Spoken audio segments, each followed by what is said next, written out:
Assalamualaikum warahmatullahi wabarakatuh.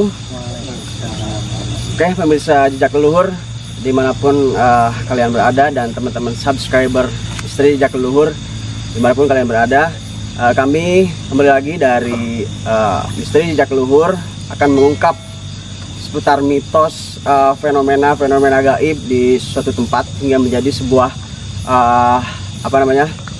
sebuah berita yang nantinya akan menjadi hal positif. Nah, kebetulan Misteri Jejak Leluhur sekarang lagi berada di Kabupaten Cilacap, Kecamatan Daya Luhur, Desa Panulisan Timur, dan tepatnya kami tim Misteri Jejak Leluhur sedang berada di wilayah yang dinamakan Moncong Limo, ya, Moncong Limo. Moncong Limo ini Moncolimo. Nah, konon katanya Moncolimo ini mempunyai mitos-mitos atau misteri-misteri yang patut kita ungkap, ya, yang harus kita ungkap oleh Misteri Jejak Leluhur. Untuk itu kami sudah ada dua orang tokoh dari wilayah sini, yakni Bapak Kepala Desa Panulisan Timur dan Bapak BPD Panulisan Timur, ya. Nah, Panulisan Timur. Selamat malam Pak Kades, BPD. Ya, untuk selanjutnya mungkin Kang Atta di sini akan menggali seputar informasi-informasi tentang tempat ini pada mungkin Bapak Kades dan Bapak BPD Panulisan Timur, ya. Silakan Kang Atta, mungkin barangkali akan menggali informasi-informasi tentang tempat ini seperti apa sih, dan bagaimana cerita yang menyimpan misteri dan banyak fenomena mistis di sini. Ya, silakan Kang Atta. Oke, terima kasih Kang Jepong. Baik pemirsa, sebelum saya bertanya-tanya sama Pak Kades sama Bapak BPD, mungkin lebih seru lagi kayaknya buat nanti penelusuran. Oke, sekarang kita tanya-tanya sama Bapak Kades, apakah sama Bapak BPD. Dari pertanyaan saya, mudah-mudahan dapat cerita yang seru. Oke, Pak Kades, mungkin buat mitos di daerah Moncolimo ini, apakah bisa diceritakan mitosnya? Assalamualaikum warahmatullahi wabarakatuh. Waalaikumsalam. Saya Kepala Desa Panulisan Timur. Saya memang lahir di sini dan sudah kecil di sini. Jadi dari dulu memang banyak mitos-mitos, terutama daerah tikungan sebelah sana kuburan. Dan di tikungan itu terus nanjak ada kuburan. Yang mau arah ke arah ke sana. Warung Batok. Bukan arah ke Mergo. Oh, yang Nah, di situ pernah kakak saya Mas Edi pulang jam 1:30 waktu itu kerja di bisnis kayu dari Randegan, mau pulang ke sini. Di situ ada orang kelihatan tapi gede banget di pas jembatan itu, di jembatan sebelum kuburan dari sini. Jadi dia itu sampai bingung, warnanya hitam. Jadi seorang itu tinggi, gede gitu. Jadi kalaupun motor masuk ke selangkangannya itu bisa. Itu cerita. Itu dari Mas Edi, orangnya masih ada. Terus banyak cerita-cerita seperti ada orang nyasar, jadi naik motor tiba-tiba bingung jalan nggak ketemu, kok taunya udah di kuburan. Terus banyak lagi yang lain-lainnya yang mengakibatkan kecelakaan, bahkan ada seolah-olah bingung cari jalan, jadi jalan itu jadi gelap, jadi nggak ketemu jalan, akhirnya jatuh di motor. Sering ojek-ojek malam itu dulu sering pada jatuh, sehingga di tahun 2017 kami mengajukan lampu penerang jalan PKU, ya, tapi belum selesai sampai sekarang, ya. Sehingga di pas tempat kuburan itu yang sangat rawan itu masih ada. Barangkali ini mau menambahi. Bapak BPD, ya, Bapak BPD Panulisan Timur. Silakan. Assalamualaikum warahmatullahi wabarakatuh. Waalaikumsalam warahmatullahi wabarakatuh. Sedikit tentang riwayat gedung sana. ya. Itu sebenarnya awal mulanya itu pabrik karet peninggalan Belanda Yang sebelah sana ya Pak? iya sana. Kemudian misteri yang sering muncul menyambung yang disampaikan oleh Pak Kades, itu sering terjadi penampakan. Ini kata orang-orang yang lewat. Penjaga. Kemudian kata penjaga di dalam. Banyak fenomena aneh ya Pak. Iya. Ya. Kemudian yang saya dengar langsung itu seorang guru ngajar di Banjar. Orang sini juga. Orang sini, orang Ya. Banjar. Ngajar di Banjar. Kemudian kan pakai mobil. Nah tiba-tiba tanpa terasa mobilnya naik ke petakan karet. Itu yang saya lihat langsung dan sempat ditolong oleh teman saya. Itu kejadian seperti itu memang di samping yang disampaikan oleh Pak Kades tadi memang sering terjadi. Sementara itu yang perlu saya Berarti itu tanpa disadari ya Pak. kan mereka dari Jadi perasaan dia pakai jalan aja gitu. Tetapi pas begitu dilihat posisi ada di kebun karet gitu. Iya. Oke. Kondisi mobil juga. Seru nih. Pemirsa, cerita dari Pak Kades sama Bapak BPD, ya mungkin Bapak BPD tadi melanjutkan cerita dari Pak Kades. Seru banget nih, nanti kayaknya buat penelusuran sama spiritual kita. Terus maaf Pak Kades sebelumnya, kalau boleh tahu nih, kenapa daerah ini disebut apa, Moncolimo ya? Muncul Mungkin Pak Kades bisa menerangkan ya setidaknya sedikit cerita lah Iya. buat Ya. para pemirsa Sekrebat. Siap, mohon koreksi apabila keliru. Setahu saya, saya masih ingat itu di situ ada pabrik karet gitu. Ya. Bahkan dulu mah bukan PTP Nusantara, namanya PNP Moncolimo. Oh di situ ramai banget, bahkan sebelum banyak TV hitam putih, warga dari mana-mana sok nonton setiap malam. Sebab di situ ada kayak pasar gitu, ada bangunan-bangunan gedung dan banyak bedeng atau perumahan. Bahkan lapang sini pun konon ceritanya dulunya itu bekas perumahan karyawan.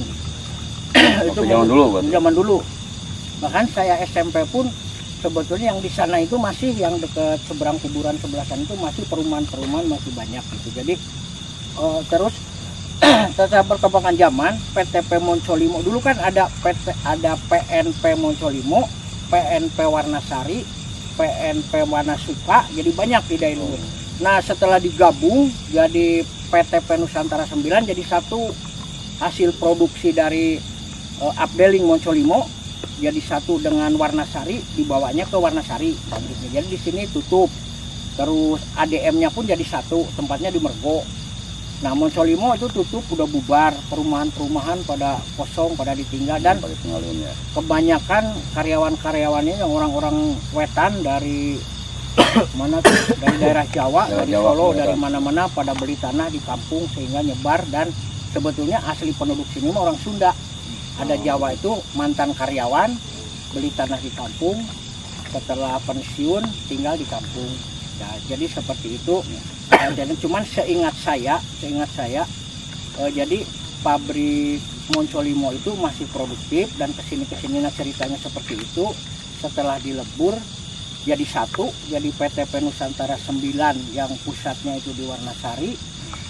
Di sini yang meninggalkan apa namanya bekas-bekas tempat-tempat seperti itu. Jadi banyak uka-uka atau apa gitu, jadi yang sering yang tadinya sering dipakai gitu kan, sekarang ditinggalkan begitu saja gitu. Ya gedung juga gitu yang menjaga di sana juga yang berani itu kan masih ada di situ, ada kantor, masih ada yang jaga tiap malam itu orang-orang pilihan semua itu. Bahkan ada Pak Naryo kalau nggak salah sampai meninggal di situ lagi jaga, lagi jaga malam. Iya. Itu jadi banyaklah mitos-mitos seperti itu yang berkembang di masyarakat, mungkin begitu. Oke. Terima kasih. Terima kasih Pak Kades. Ya. Seru nih ceritanya. Mungkin kita sebelum melakukan penelusuran, silakan Bang Kepong. ya baik Kang Atta. Baik pemirsa, subscriber, teman-teman subscriber dan pemirsa Misteri Jejak Luhur. Menurut saya sangat menarik ya. Cerita meskipun hanya sepotong cerita mungkin ya, dari dua orang tokoh ini, Bapak Kades dan Bapak Ketua BPD Panulisan Timur. Jadi adanya nama Monco5 ini dari salah satu perusahaan ya, Pak Kades ya? Iya, betul. Ya, itu memang asal usul nama suatu daerah pasti selalu ada cerita, selalu ada sejarah di dulunya ya. Jadi intinya tempat ini nama Monco5 itu dari satu perusahaan di sini yang digabung menjadi satu hingga menjadi sebuah nama jadi Monco5. Dan dari fenomena tersebut itu ada beberapa fenomena spiritual ataupun fenomena gaib yang justru dialami oleh oleh karyawan-karyawan dari perusahaan itu sendiri. Nah, bagaimana untuk mengungkap misteri atau fenomena-fenomena tersebut, kita akan melakukan penelusuran dengan Kang Bayhaki Aljabar. Beliau seorang spiritualis dari Misteri Jejak Leluhur. Kang Bayhaki, silakan. Assalamualaikum. Waalaikumsalam warahmatullahi.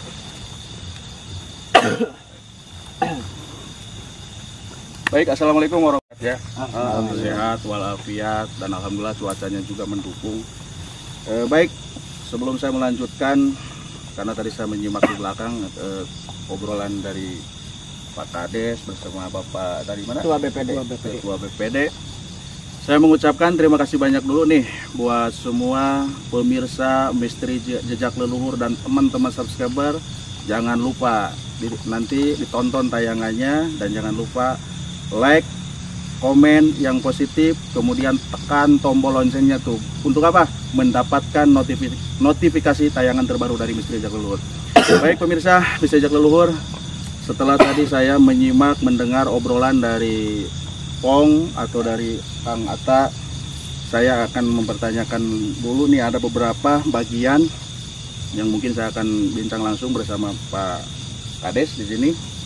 Baik, Pak Kades, tadi saya menyimak di sini bahwa Monco5 itu dari nama sebuah perusahaan. Nah, baik, yang mau saya tanyakan, Monco5 itu memang terlahir dari inspirasi yang punya perusahaan atau memang ada sejarahnya dari zaman dulu, Pak Kades? Nah, mohon maaf, saya kurang paham itu asal mulanya. Sebab ini perusahaan Monco5 itu perusahaan sejak zaman penjajahan Belanda. Jadi sudah ada dari zaman dulunya. Itu produksinya apa itu, Pak? Karet, Pak. Karet? Iya, getah karet. Jadi yang punya dulu orang Belanda? Orang Belanda memang. Jadi di Desa Panulisan Timur itu ada 1.800 hektar tanah ondernamel, itu tanah kontrak Belanda yang sampai sekarang dikuasai, setelah merdeka pun tetap jadi PTP, jadi milik negara, namanya jadi milik negara. Iya, BUMN. Setelah ada pembebasan perjuangannya. Iya. Baik pemirsa, ini menarik sekali. Ini sebuah edukasi atau sebuah pelajaran yang kita dapat dari malam hari ini. Ternyata PT Monco5 ini adalah salah satu perusahaan terbuka yang dulunya dikelola oleh orang Belanda. Belanda itu waktu zaman masih penjajahan. Ya, penjajahan. Baik, ketika Belanda mungkin dulu menjajah negeri kita di berbagai pelosok daerah, desa, wilayah, kota, dan sehingga tepatlah di daerah Panulisan Timur ini, Belanda itu mungkin mendirikan sebuah perusahaan, kemudian yang dijadikan pekerjanya itu orang-orang pribumi. Iya. Baik. Nah, ini asal muasal cerita dari Monco5. Yang mau saya gali informasinya, yang mau saya ungkap pada malam hari ini adalah fenomena, kejadian, mitos, misteri yang selalu bermunculan di kalangan publik atau di kalangan masyarakat, sehingga masyarakat mengasumsikan bahwa tempat ini adalah tempat yang sangat angker sekali.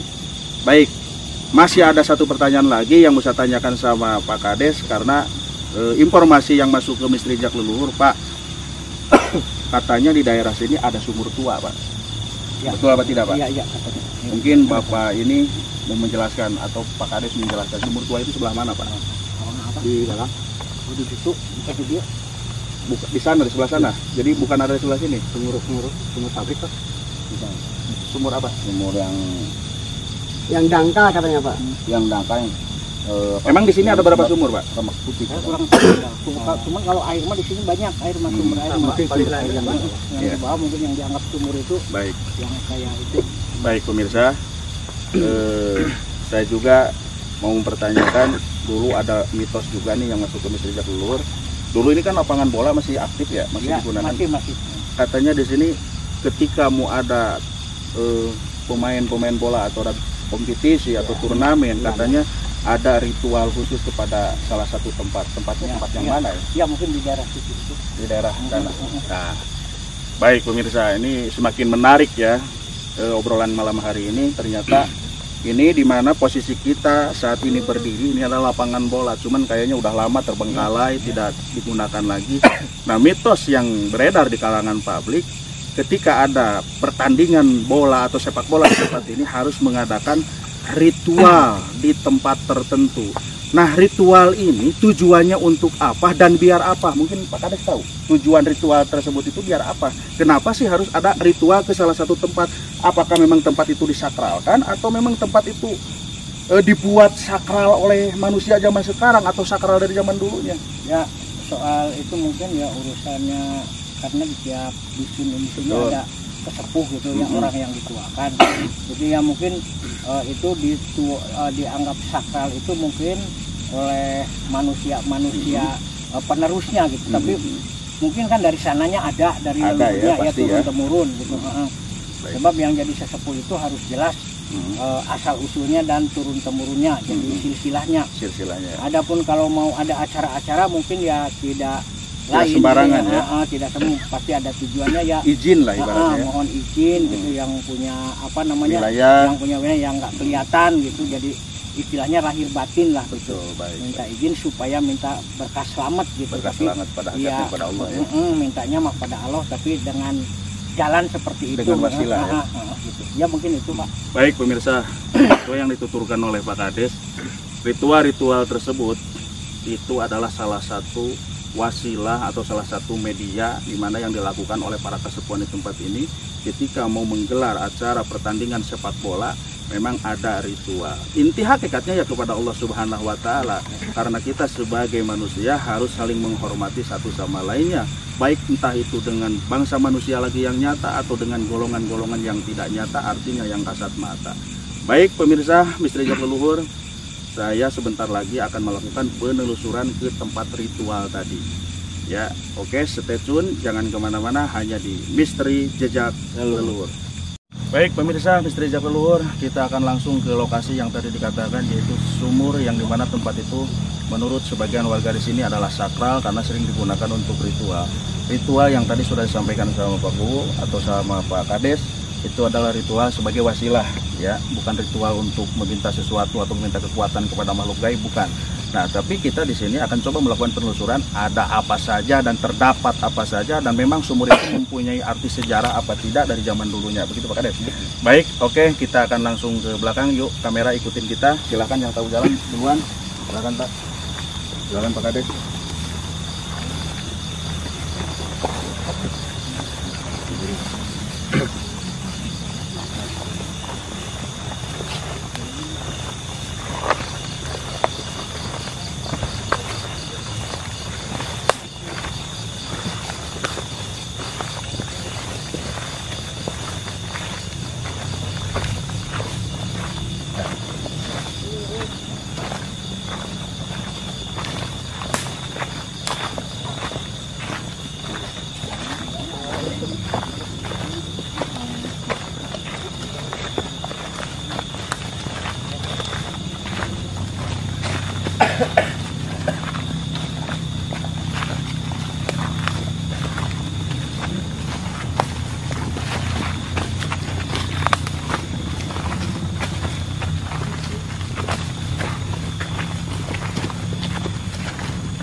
Hati-hati buat truk yang di belakang yang ikut jalannya curam.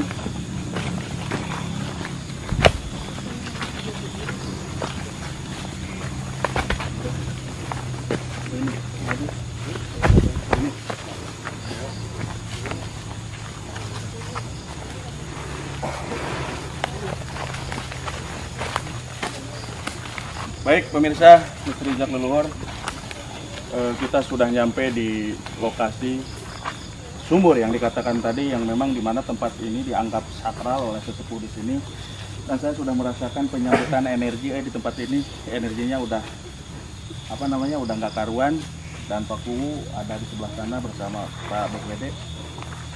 Baik, sebentar lagi kita akan melakukan proses menginventarisasi tempat ini untuk menggali informasi. Mudah-mudahan tidak terjadi apa-apa. Oke, jangan kemana-mana. Baik pemirsa Misteri Jejak Leluhur, ini adalah sumur atau tempat yang dulunya kerap digunakan sebagai salah satu ritual, karena yang dianggap percaya sakral oleh sebagian sesepuh ya Pak Kades. Ya Pak Kades mungkin bisa di sini Pak.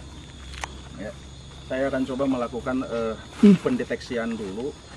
Ada apakah di tempat ini atau memang tempat ini dihuni oleh sosok-sosok yang negatif atau yang positif, begitu Pak Kuwu. Karena kita sebagai manusia, walaupun kita ibaratnya melakukan ritual, memang pada hakikatnya tujuan kepada Allah Subhanahu wa Ta'ala, tetapi kita jangan sampai salah, ya kan? Cara ritual itu jangan sampai salah, begitu. Jadi saya akan coba mendeteksi di sini. Kalau energi yang sekarang saya rasakan, memang di sini agak panas, ya panas nggak karuan, kuping agak ngejelengeng begitu. Kenceng ya kan, ngedenging gitu Pak. Nah, mudah-mudahan nanti kita dapat hikmahnya. Saya izin turun ke bawah Pak Kades. Ayo kamera ikutin.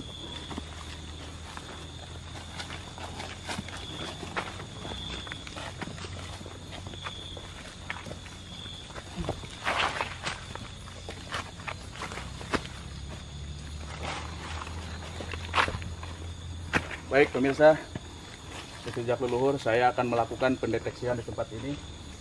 Boleh diambil dulu itu sumurnya.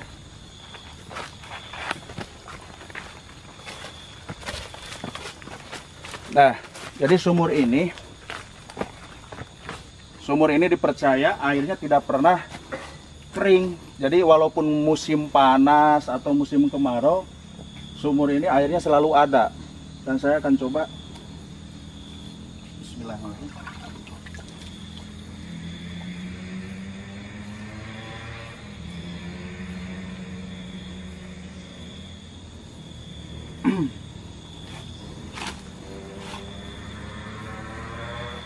A'udzu billahi minasyaitonir rajim. Bismillahirrahmanirrahim. Asyhadu an la ilaha illallah wa asyhadu anna Muhammadar Rasulullah. Assalatu wassalamu alayka ya Rasulullah. Assalatu wassalamu alayka ya Habibullah. Assalamualaikum wa asyrul anbiya'i wal mursalin. Assalamualaikum wa asyrul awliya'i wal walina wal akhirin. Assalamu illa hadratan nabi. Al-Fatihah. A'udzu billahi minasyaitonir rajim. Bismillahirrahmanirrahim. Alhamdulillahi rabbil alamin arrahmanir rahim maliki yaumiddin.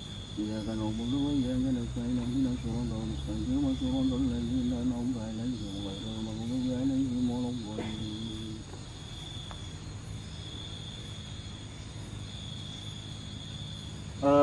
Pak Kades boleh bantu saya Pak di sini Pak? Bapak bisa ke sini Pak, bantu saya.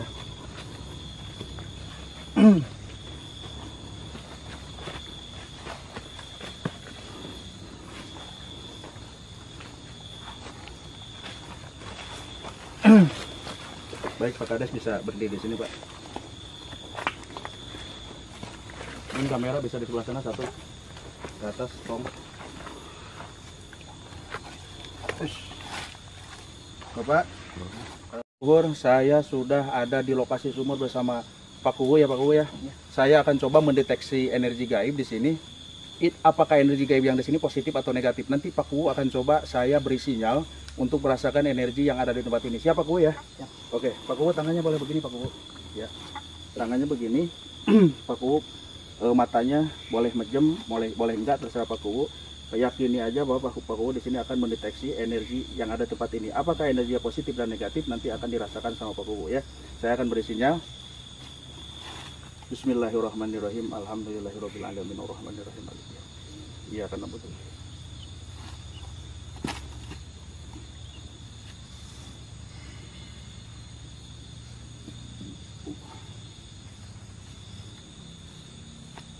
Oke.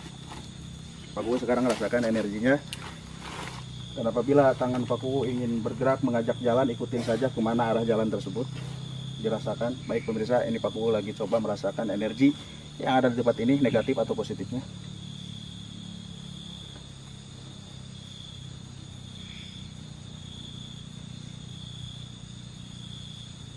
Ketika hati Pak Kuwu mengajak jalan atau energi tangan mengajak jalan, ikutin aja Pak Kuwu, diyakini aja.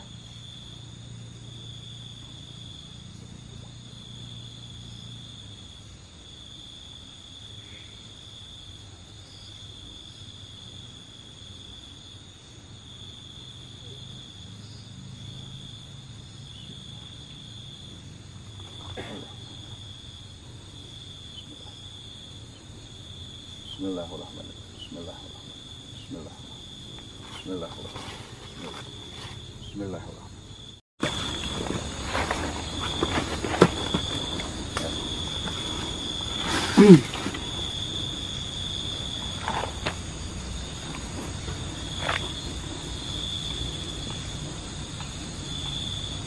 Allahu Akbar.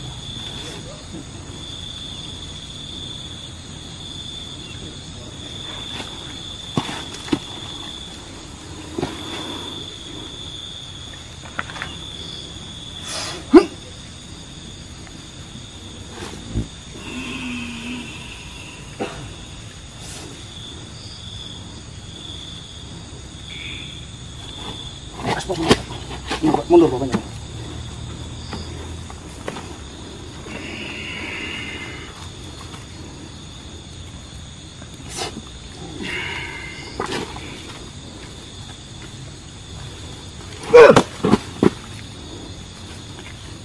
Buat kamera, bisa dapat kamera.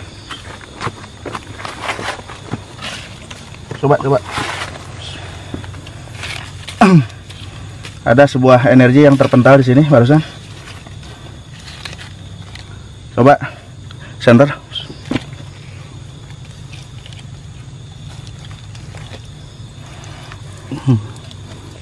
Baik.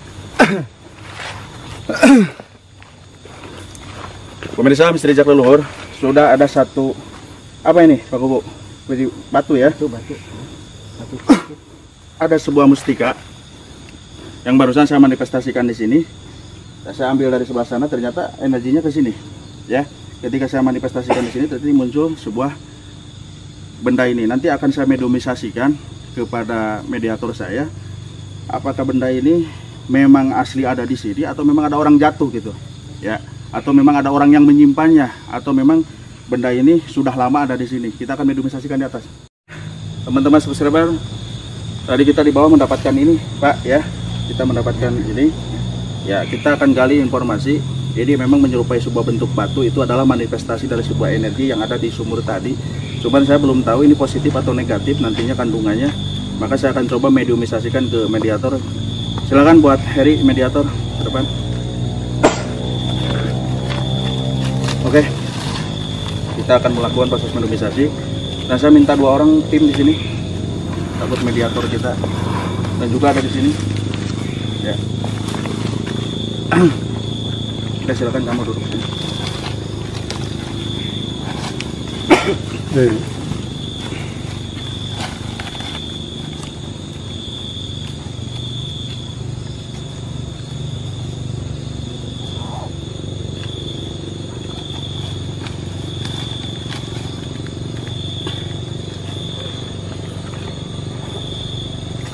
A'udzu billahi minasyaitonir rajim. Bismillahirrahmanirrahim. Asyhadu an la ilaha illallah wa asyhadu anna Muhammadar Rasulullah. Bismillahi Allahu akbar, la haula wala quwata illa billahil aliyyil azim. Bismillahi Allahu akbar, la haula wala quwata illa billahil aliyyil azim. Allahu akbar.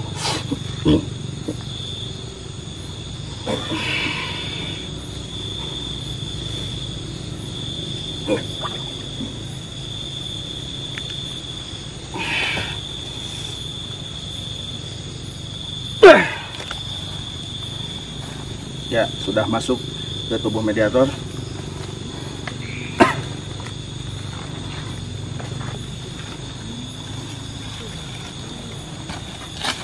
Assalamualaikum.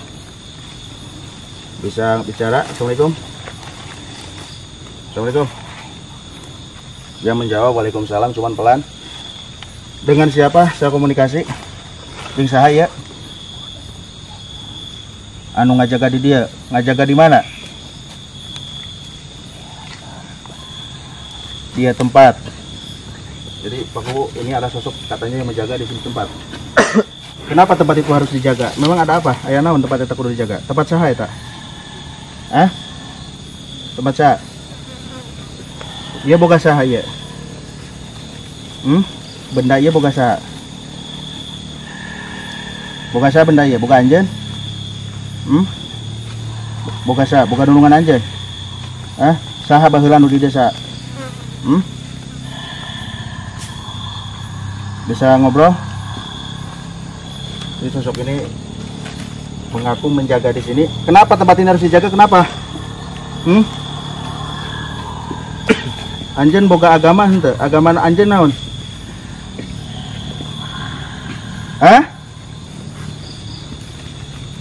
Kepercayaan anjen naon? Halo. Anjen ngagem Islam. Bisa syahadat anjen? Coba anjen syahadat.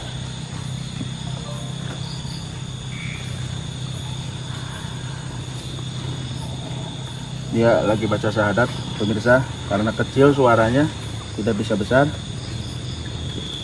Anjir ngesabar lila di dia. Lila. Ya sumur teh geus lila. Anjeun aya di dia ti sanggeusna aya sumur apa sameme aya sumur? Sameme aya sumur. Sumurnya dijieun ku saha baheulana? Saha nu nyieun sumur ya? Bisa ngabejakeun teh? Bisa ngabejakeun teh? Bisa ngabejakeun teh? Ini seperti berlaganya seperti macan atau apa ya? Sosok kamu apa? Sosok kamu? Sosok kamu, wujud kamu apa?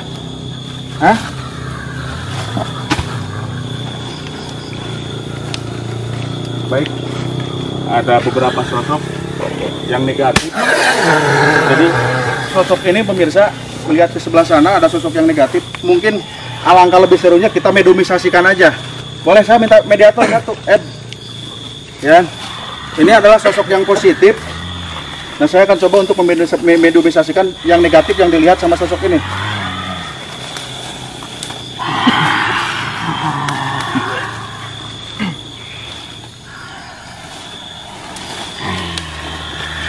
A'udzubillahi minasyaitonir rajim. Bismillahirrahmanirrahim. Asyhadu an la ilaha illallah wa asyhadu anna Muhammadar Rasulullah. Shallallahu alaihi wasallam Muhammad. La haula wala quwwata illa billah.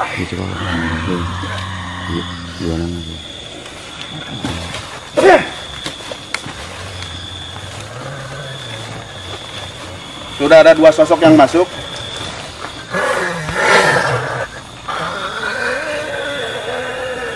Anjir sa, Anjir sa.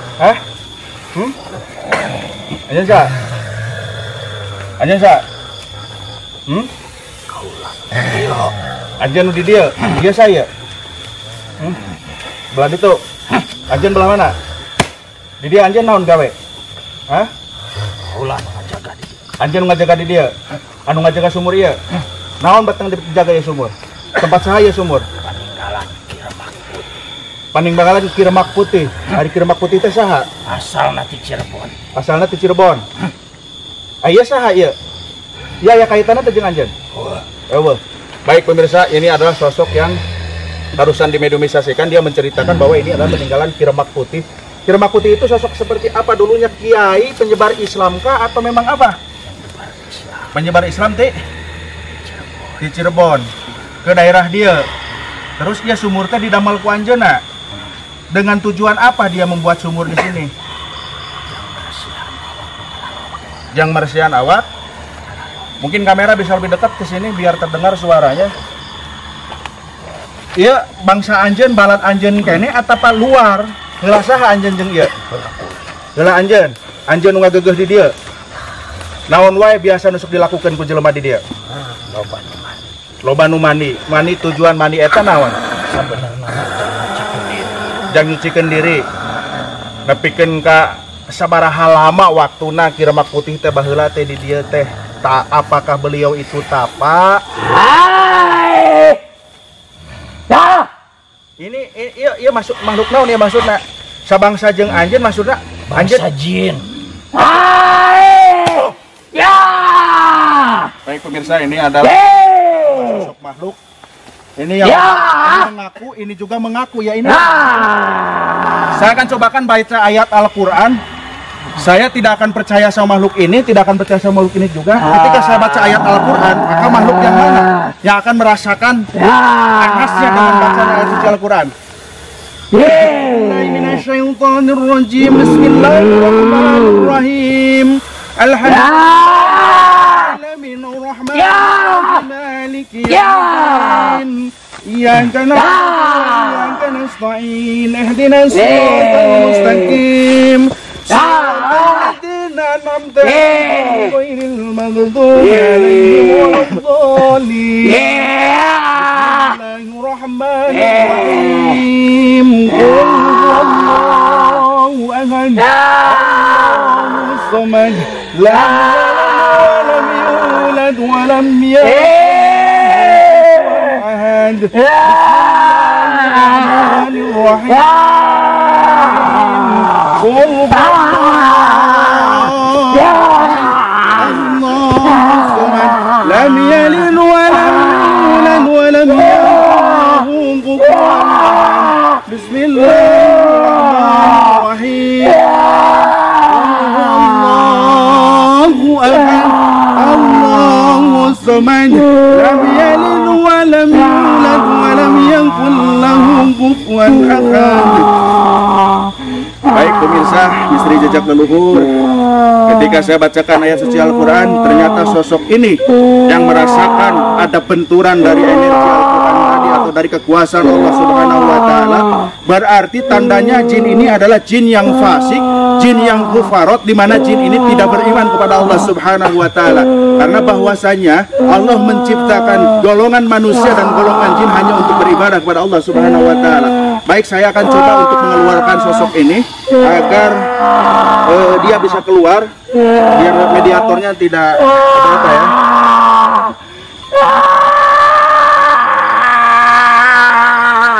Allah.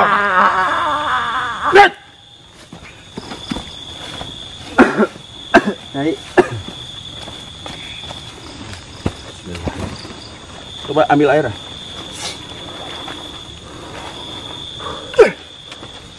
Coba dibangunkan, Dis, dibangunkan dulu, Dis. Dibangunkan dulu. Di balik badan dulu, dibangunkan pelan-pelan. Ya. Kakinya, Dis, kakinya. Didudukin.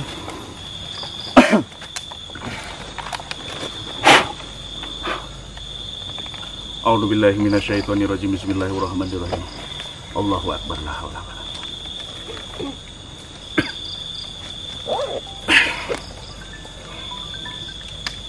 tarik nafas, buang dari mulut.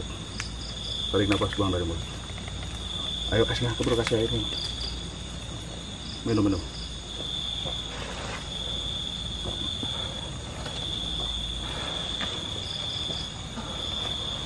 Baik pemirsa, sosok yang barusan merasuki tubuh mediator saya sudah dikeluarkan. Ternyata sosok itu adalah mengaku Islam. Ternyata ketika saya bacakan ayat suci Al-Quran, dia merasa terbakar karena berbenturan dengan energinya. Artinya dia mengandung energi yang sangat negatif. Silakan Heri, kamu berdiri dan silakan bawa ke pinggir dulu. Adis, bawa ke pinggir dulu Kak. Saya akan lanjut ngobrol dengan sosok ini. Pak Kubu, silakan bertanya-tanya sama sosok ini. Nami anjeun saha? Kebogangaran anjeun. Anjeun aya hubungan naon jeung Ki Remak Putih teh? Apakah manehna teh Ki Remak Putih teh guru anjeun, dunungan anjeun atau panaon? Guru anjeun ti bangsa jin. Tapi berguru ka Ki Remak Putih. Nah, ku kaula rek ditanya, ieu boga saha benda ieu?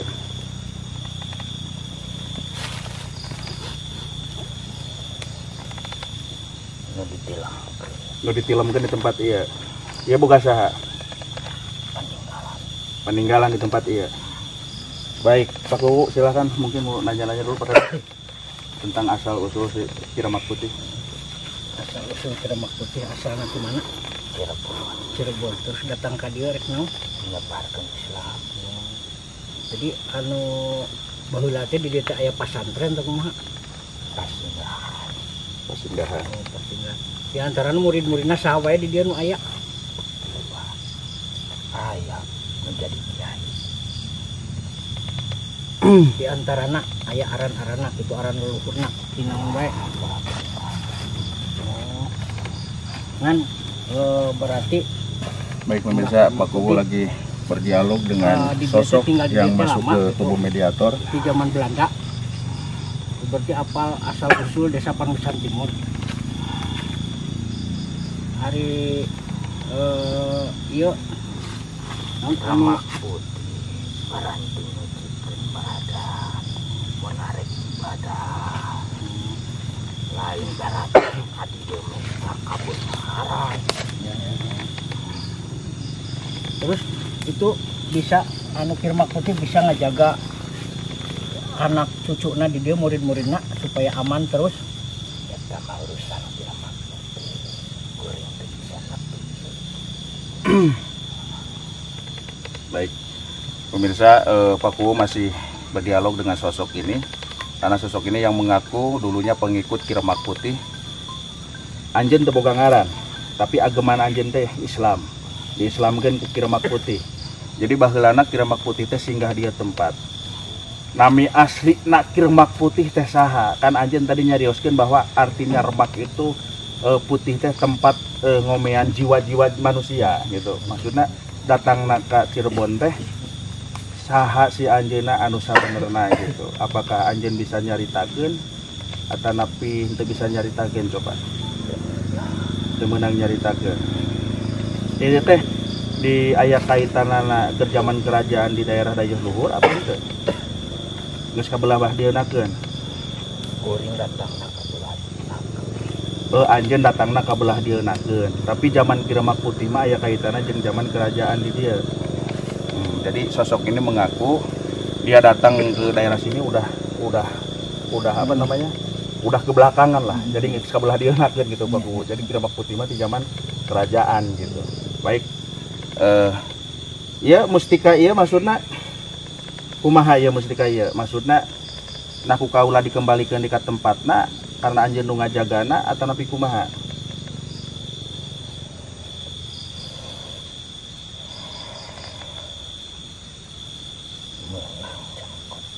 Menang dibawa. Baik. Jadi dia mengatakan bahwa mustika ini boleh dibawa. Memang begini. Segala sesuatu nanti saya akan jelaskan. Assalamualaikum. Dia pamit. Waalaikumsalam warahmatullahi wabarakatuh. Minta air. Bismillahirrahmanirrahim. Allah. Coba dipegang dulu, Pak.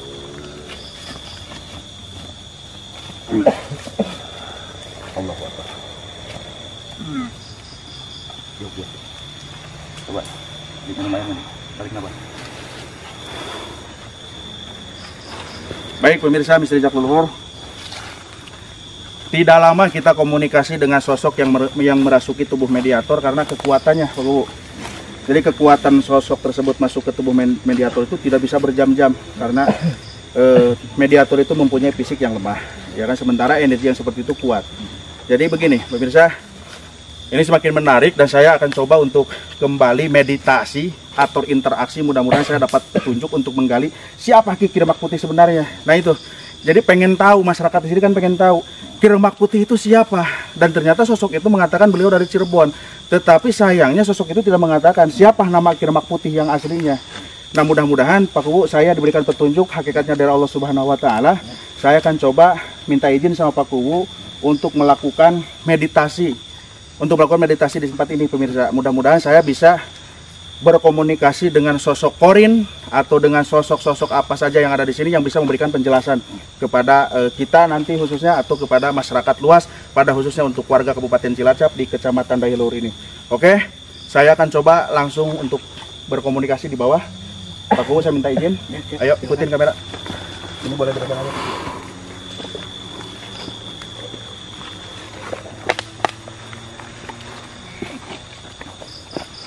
Ini sobat Edi di netralkan tadi.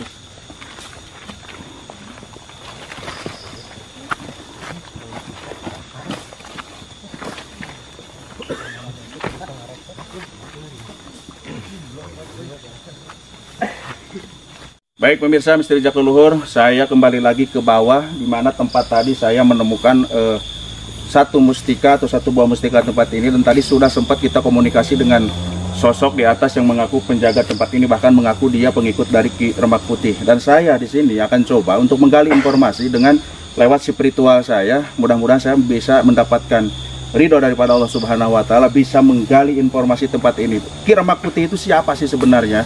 Dan apa yang dilakukan beliau di zaman dulu sehingga beliau nyampe ke tempat ini. Baik pemirsa, saya akan coba melakukan meditasi di tempat ini.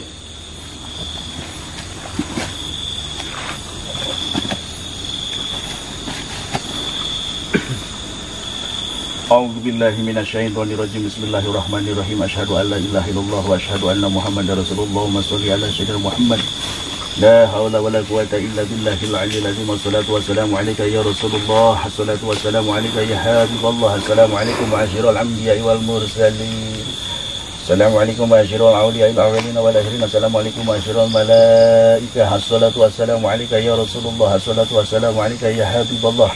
Assalamualaikum ya Rizalul Ghaib.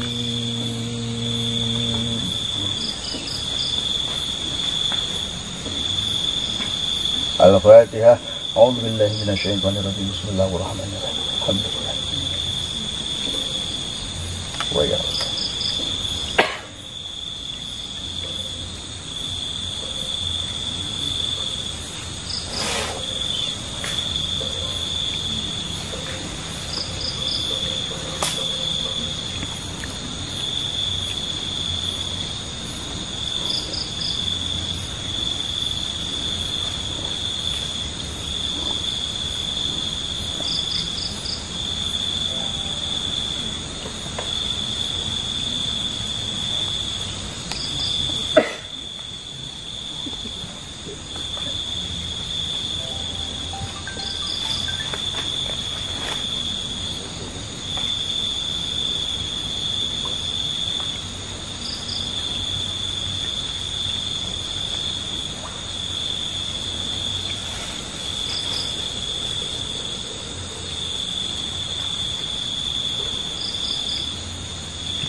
Baik pemirsa, alhamdulillah saya mendapatkan komunikasi yang sangat luar biasa. Nanti saya akan jelaskan di atas. Ayo kita kembali ke atas. Saya akan nanti ngobrol sama Pak Kuwu di atas.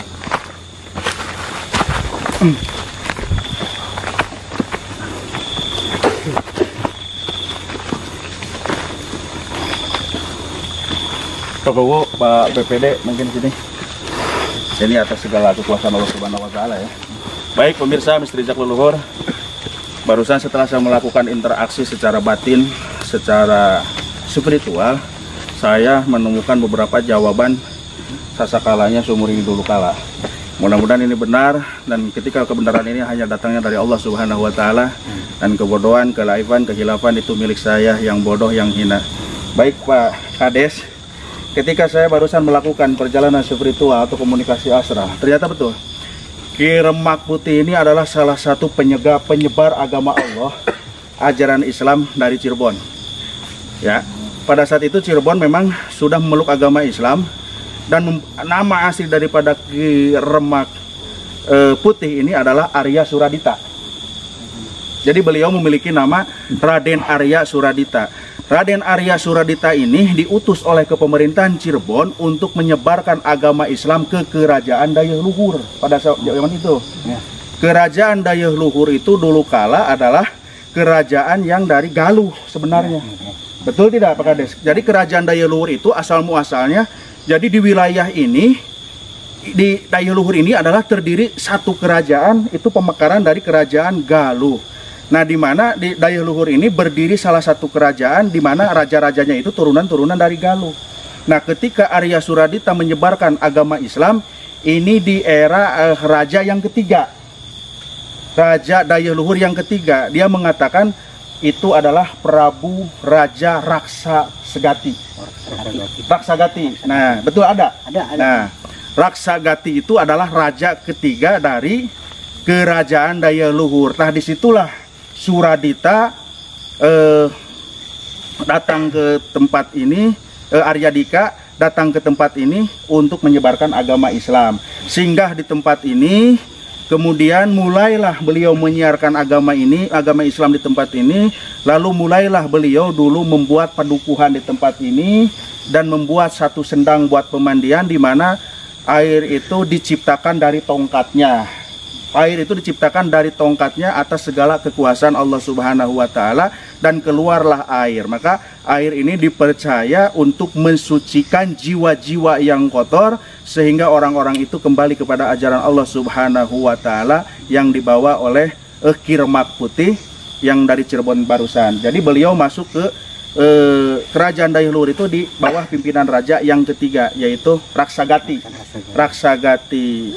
Kemudian saya juga menemukan ada beberapa nama, ada nama Aki Sastra Manggala. Penulisannya. Saha eta Aki Sastra Manggala teh? Penulisan. Aki Sastra Manggala pun juga ada di sini, cuman mohon maaf beliau juga masih ada keturunan dari sana. Ya, jadi ada Aki Sastra Manggala, kemudian juga ada beberapa nama seperti Wirapraja. Itu banyak barusan yang komunikasi dengan saya. Wallahu alam, itu ada hakikat Allah Subhanahu wa taala, karena pada dasarnya saya belum pernah ke tempat ini. Baru kali ini saya ketemu dengan Pak Kades, ternyata tempat ini tempat yang sakral Pak Kades. Yang seharusnya nanti Pak Kades bisa melestarikan tempat ini dan bisa memberitahukan kepada rakyat kalau tempat ini adalah tempat yang bersejarah. Tetapi tempat ini sudah dihuni oleh energi-energi negatif di tempat ini, seperti layaknya tadi yang masuk ke tubuh mediator yang pertama. Jin itu adalah jin fasik yang mengakui Islam. Ternyata yang kedua masuk ke tubuh mediator, dan dialah yang benar ucapannya, ternyata dia yang menjaga di tempat ini. Oke, mudah-mudahan tayangan ini, acara ini bisa bermanfaat untuk kita semua, khususnya buat saya, buat publik, dan buat kalian teman-teman subscriber. Jangan kemana-mana, saksikan terus hanya di Misteri Jejak Leluhur. Tayangan-tayangan yang akan lebih serunya menguak misteri mitos perjalanan jejak langkah para leluhur. Begitu Pak Kades. Ya, saya ucapkan terima kasih banyak buat Pak Kades, buat Bapak dari BPD, dan buat semua kru tim yang ikut acara pada malam hari ini. Saya mengucapkan terima kasih. Apapun yang kita temukan dalam perjalanan malam hari ini, itu adalah hakikat Allah Subhanahu wa taala. Satu lagi pesan-pesan saya, jangan pernah takut dengan gangguan-gangguan jin kufarot yang bersekutu dengan iblis, yang bersekutu dengan setan, yang selalu akan mencelakakan batin manusia, hati manusia, agar celaka daripada akidah Allah Subhanahu wa taala. Tingkatkan kualitas iman kita hanya kepada Allah Subhanahu wa taala. Sekian perjalanan Misteri Jejak Leluhur pada malam hari ini. Saya Bayi Haki Aljabar. Assalamualaikum warahmatullahi wabarakatuh. Salam misteri.